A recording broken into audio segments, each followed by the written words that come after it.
Bueno, esta introducción que hace Mari sobre la perspectiva transdiagnóstica la voy a tomar al final de mi desarrollo sobre la simetría inconsciente para poder mostrar que nosotros pensamos que es uno de los núcleos fundamentales de la vulnerabilidad actual, los efectos que la simetría inconsciente ejerce en la subjetividad actual. Voy a hablarle mucho de los niños, pero los niños nos permiten entender lo que pasa después en los adolescentes y lo que permanece en el adulto de hoy. Muchísimos de los rasgos que voy a mencionar siguen apareciendo en el adulto, como por ejemplo la rigidez cognitiva que menciona ella, y todo esto lo vamos a después articular con esta perspectiva tan diagnóstica. Pero vamos a comenzar por explicar qué es la simetría inconsciente. La simetría inconsciente es un cambio en las características de las primeras identificaciones. Desde la identificación primaria se produce ese cambio correspondiente a los nuevos modelos de crianza. Al no estar interferida por el miedo y la distancia, se produce mayor copia o mimetización masiva con los padres y sus historias a través de las llamadas neuronas de espejo. La simple imitación se convierte en confusión. Me interesa mucho hacer hincapié en que la simetría genera un fenómeno de mimetización con las historias de los padres, que es lo que explica las sintomatologías tan tempranas en niños tan pequeños que no han atravesado ninguna situación traumática, sin embargo ponen en evidencia síntomas muy fuertes, y esto comienza a revelarse en la década del 90, cuando explotan las nuevas sintomatologías en la infancia y adolescencia. Junto con la explosión del metilfenidato aparecen las distintas sintomatologías, justamente cuando aparece la primera generación simétrica. La simetría se origina en la década del 70, con la generación del Mayo francés que cuestiona a la autoridad patriarcal. Esa generación transmite a sus hijos la simetría inconsciente, la expulsión del principio de autoridad. Ya estamos hablando de una segunda y tercera generación de simétricos, o sea, los padres de los niños de hoy y adolescentes ya nacieron en tiempos de simetría y tienen muchísimos de estos rasgos. La primera generación lo pensaba, pero no lo ponía en evidencia. A partir de la segunda generación, la simetría empieza a ponerse en evidencia en forma rotunda. Los niños copian sus gestos, sus posturas, sus frases y actitudes, sus pensamientos y conocimientos, por eso son tan genios y muestran destrezas tan prematuras, sus emociones y vivencias, y especialmente sus historias no elaboradas.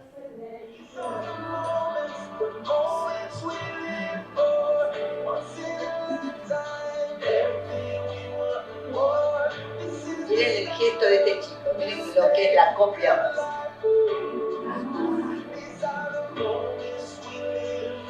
Recuerda que los niños están constantemente observándonos, constantemente aprendiendo de nuestro ejemplo, porque este, por sí solo, dice más que 1000 palabras. Miren esto.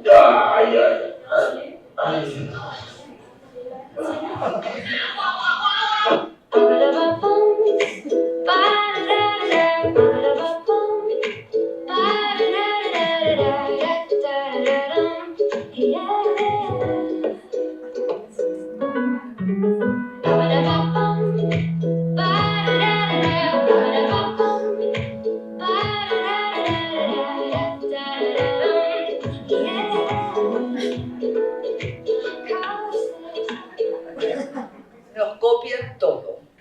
Vieron la cantidad de chicos que quieren dar la teta, por ejemplo, cuando con hermanitos bebés. La copia es tan masiva que el niño queda confundido con un adulto. Ya no se trata de un juego, de un como si, sino de una verdadera confusión. El chico se siente grande y cree tener las mismas capacidades que sus padres.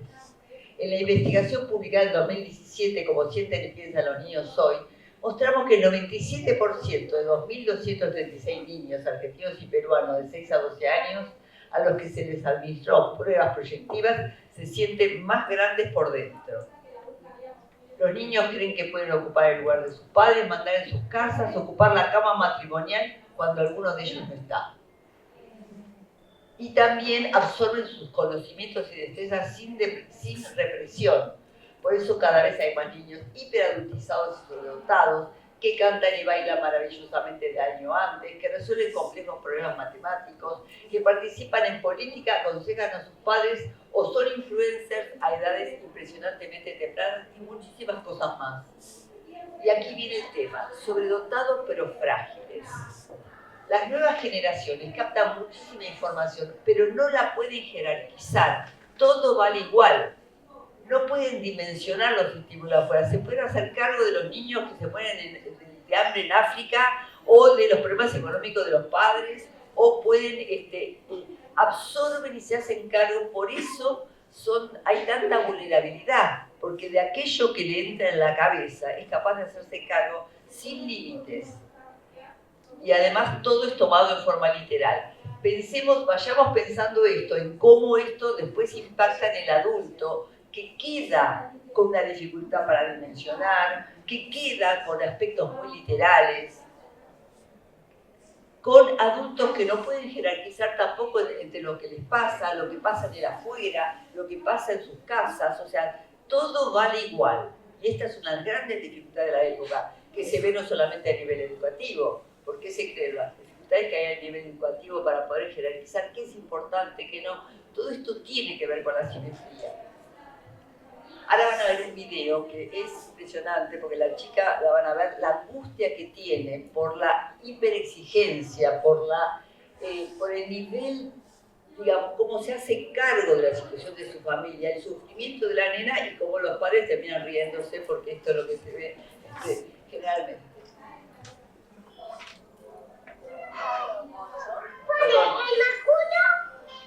No, hombre. En la escalera.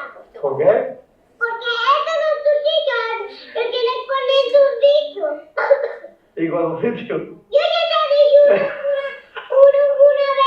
que Oh.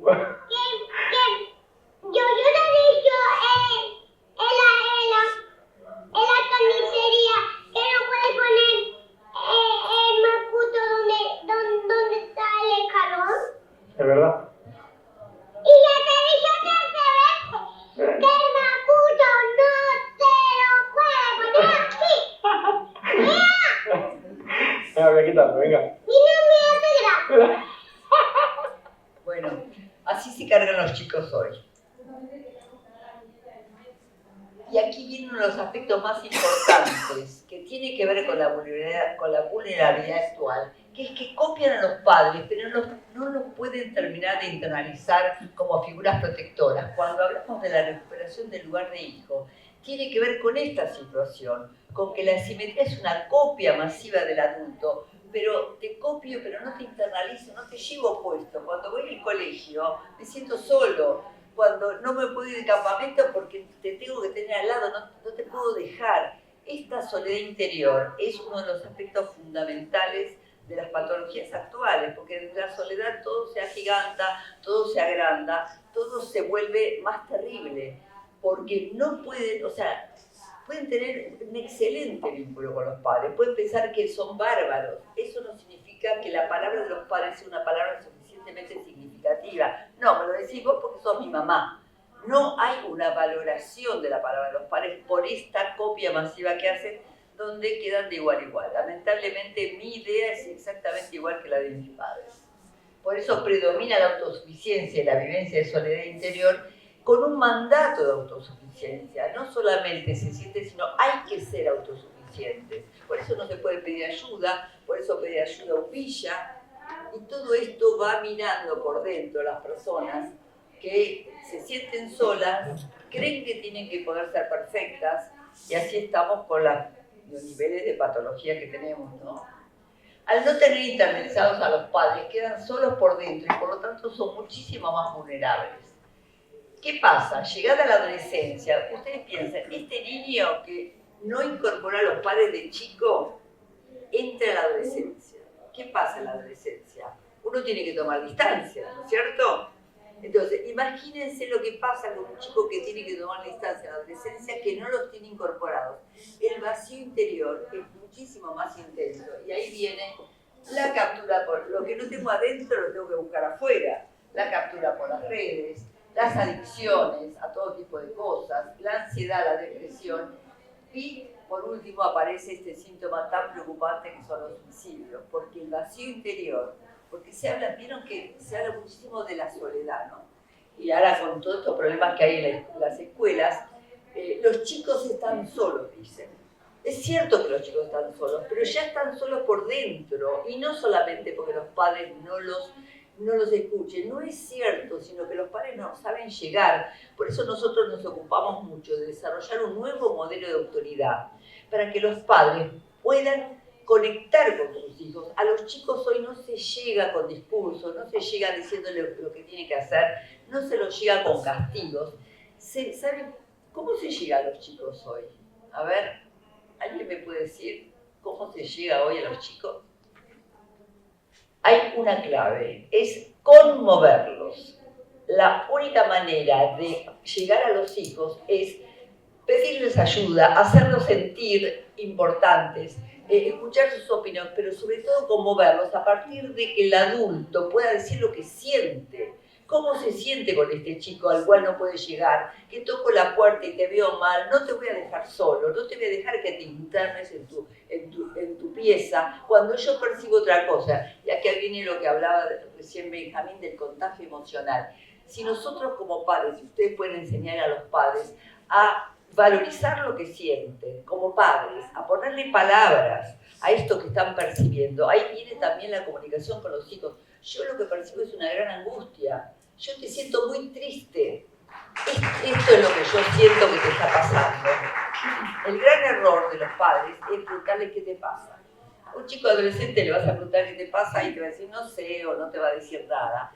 No hay que preguntar qué pasa, hay que validar las emociones de los adultos para acercarnos a este chico de otra manera.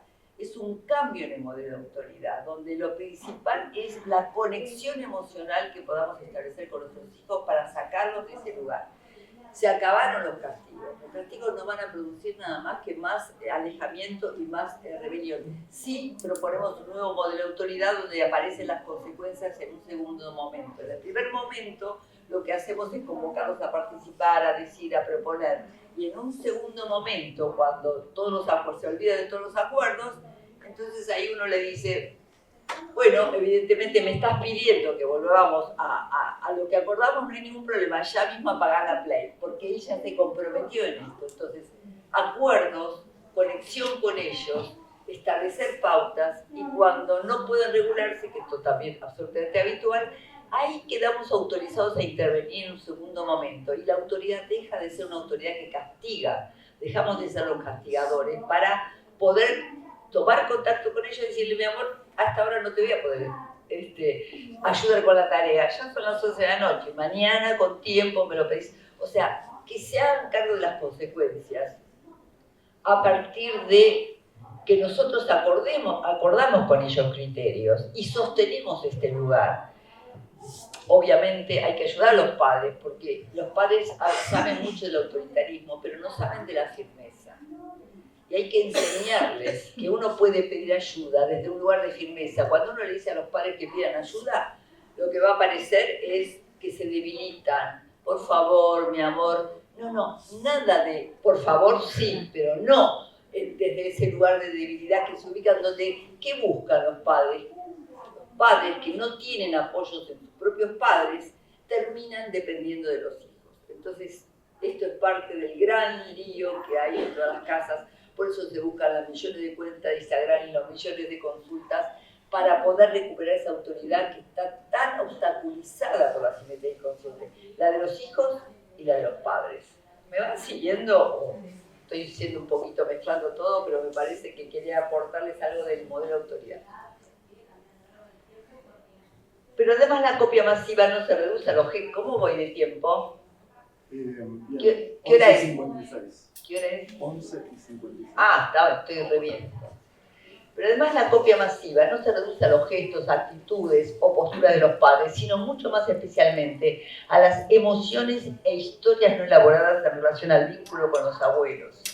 ¿Cómo podríamos explicar el crecimiento de las nuevas sintomatologías presentes desde la más temprana infancia y la adolescencia que se verifican en todo el mundo a partir de la década del 90. ¿Cómo se explican? Hablan de la inmadurez del cerebro de los niños. Siempre fue inmaduro el cerebro de los niños. ¿Por qué ahora explotan las nuevas sintomatologías en las familias? Esto aparece estrictamente a partir de los 90, con el déficit de atención. Entonces, ¿cómo podemos explicar estos síntomas sino como copia masiva de lo no elaborado por los padres? Exactamente cuando aparece la primera generación simétrica. O sea, los síntomas actuales son una combinación de este contagio emocional, de todo lo que capturan y contagian de la historia de los padres, agregado a todos los síntomas que genera la simetría. Son las dos cosas: la rigidez, la soledad interior, la autosuficiencia, sumado al contagio emocional de los padres. Entonces te viene un joven a la consulta que está absolutamente tomado por la historia de los padres, pero como además es rígido y le cuesta, digamos, recuperar este lugar, le cuesta sensibilizarse, se arma este combo que es muy difícil acceder. Y realmente, nuevamente, la herramienta es conmoverlos, sino como a los pacientes rígidos, simétricos, también hay que conmoverlos, porque si no se quedan con su mundo interno y realmente les cuesta mucho salir. O sea, es todo un arte llegar, sobre todo estoy hablando de la generación de 30 años, ¿no?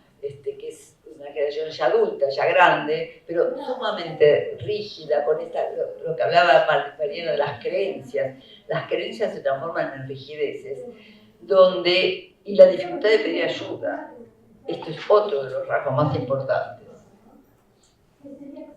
¿Por qué no pueden pedir ayuda? Porque aparece un fenómeno que es que, como los padres fallan, toman la falla de los padres de una manera tan masiva que los descalifican totalmente. Es como ocurre en la sociedad. Algo anda mal con el Estado, hay que liquidarlo. Algo anda mal con los padres, los borran. Es como una especie de pensamiento omnipotente de todo o nada. Entonces se hace muy difícil la comunicación en esta generación. La simetría tiene muchas dimensiones. Hablé hasta ahora de la copia. Voy a hablarles un poquitito de la paridad con el adulto. La paridad con el adulto cambia el paradigma de autoridad conocido.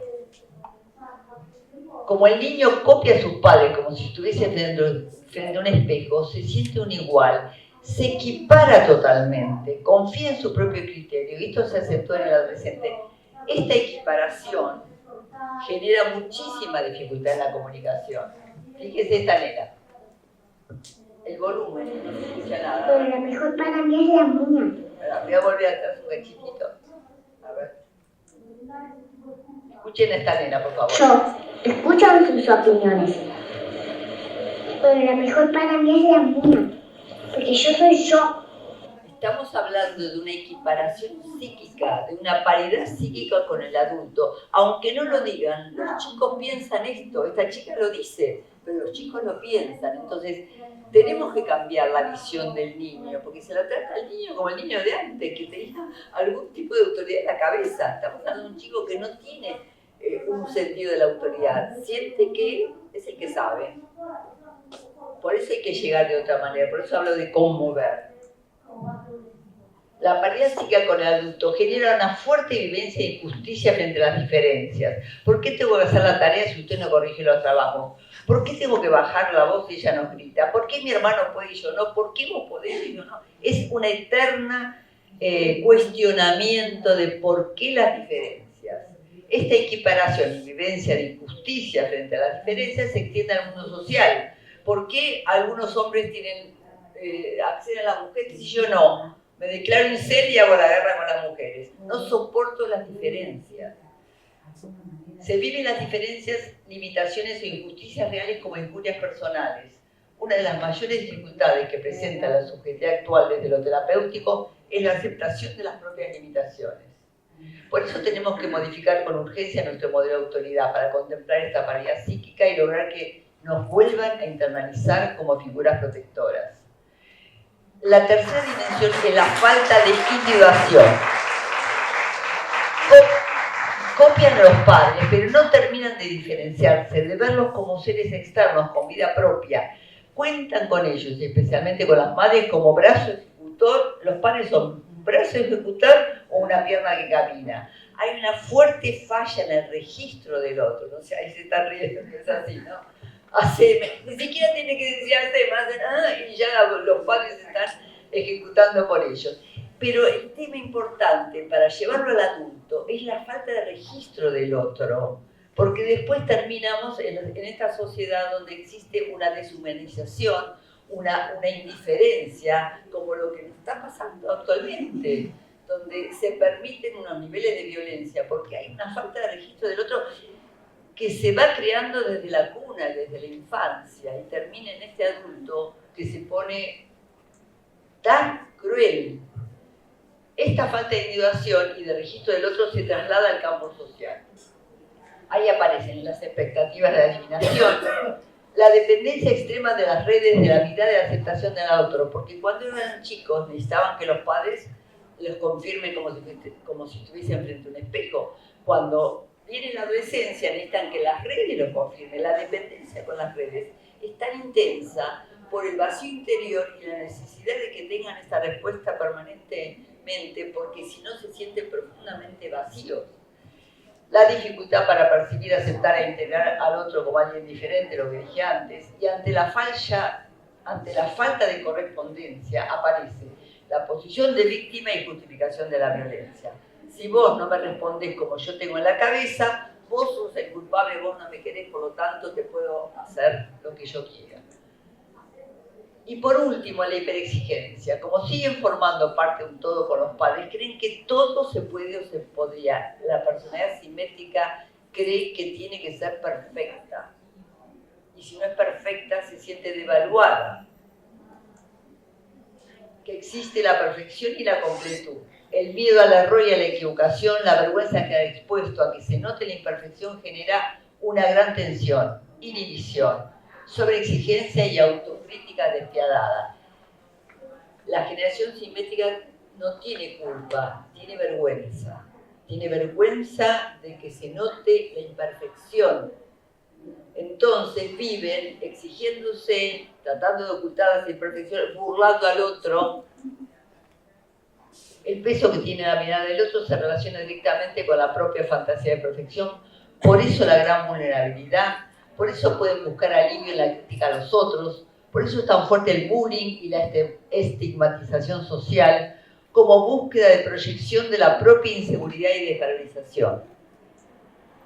La propuesta de la terapia vincular, que es lo que ustedes vieron antes, es reconectar emocionalmente al sujeto con el propio lugar de hijo, a través de la expresión de los sentimientos, en especial del dolor, lo que vimos, lo que también pusieron Patricia, Nico y Benjamín, crear nuevos modelos de autoridad que permitan a los hijos volver a jerarquizar, volver a tener una jerarquía en la cabeza. Si vos sos un igual, perdés la jerarquía y todo es dramáticamente importante. Dar valor a la palabra de los pares y volver a internalizarlos como figuras protectoras. Y aquí viene lo que decíamos antes, la coincidencia con la perspectiva transdiagnóstica en psiquiatría, que habla de núcleos de vulnerabilidad compartidos por una serie de trastornos. Nuevamente, simplemente mencionar algunos de los que mencionó también Mariana, rigidez cognitiva, evitación. Veamos directamente. Estos núcleos pueden ser entendidos perfectamente como efectos de la simetría inconsciente. La rigidez cognitiva tiene que ver con la certeza que te mostró esta niña. La confianza en el propio criterio. Si yo desde chico confío en mi propio criterio, ¿cómo no voy a ser rígido si no puedo aprender? No puedo aprender de lo que me dicen mis padres, me quedo con mis ideas y el aprendizaje de la vida es sumamente costoso. Evitación de la experiencia. ¿Cómo no van a evitar la experiencia si tienen una hiperexigencia y una soledad interior terrible? Dificultades en la mentalización, que es la capacidad para entender, para percibir al otro, para entender lo que puede estar pensando, ¿no?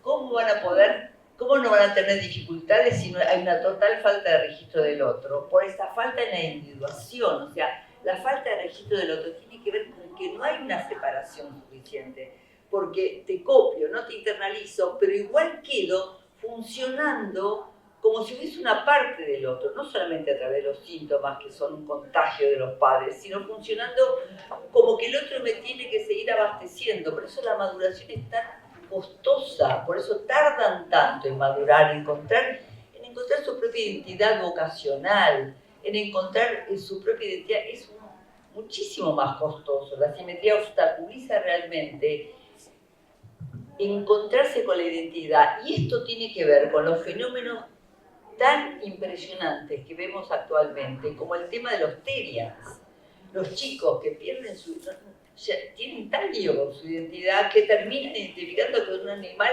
a ver si encuentra la forma de pertenecer. Otro fenómeno que nos llama mucho la atención es de las muñecas reborn, que son los adultos que ante la dificultad de vincularse, de tener pareja, ¿no?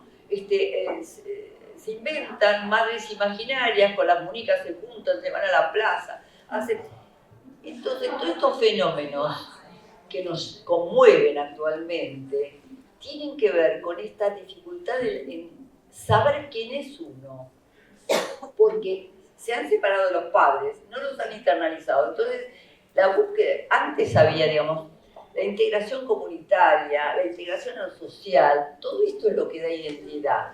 Pero con un chico tan exigido, que le cuesta integrarse, que le cuesta relacionarse, todo esto va complicando la adquisición de esa identidad. Y eran estos fenómenos rarísimos, complejísimos, y ahora ¿qué tenemos? La violencia. La violencia actual también es una forma de encontrar una identidad para estos chicos tan confundidos, que finalmente tienen que existir diciendo yo soy aquel que puedo matar. Y esto obviamente no tiene que ver con la simetría nada más, tiene que ver absolutamente con los modelos de violencia que estamos viviendo en la sociedad, pero que son capturados por estos chicos porque al no tener los apoyos parentales, cuando una persona se ha desconectado de sus padres tanto, no tiene apoyos parentales, va a agarrar cualquier bicho que ande volando por ahí, porque está buscando modelos de identificación fáciles, que les simplifiquen la vida, que los saquen de esta complejidad que es adquirir una identidad sólida hoy. Entonces, pululan estos fenómenos extremos de búsqueda de identidades tan mortíferos. Ya está, se terminó. Bueno.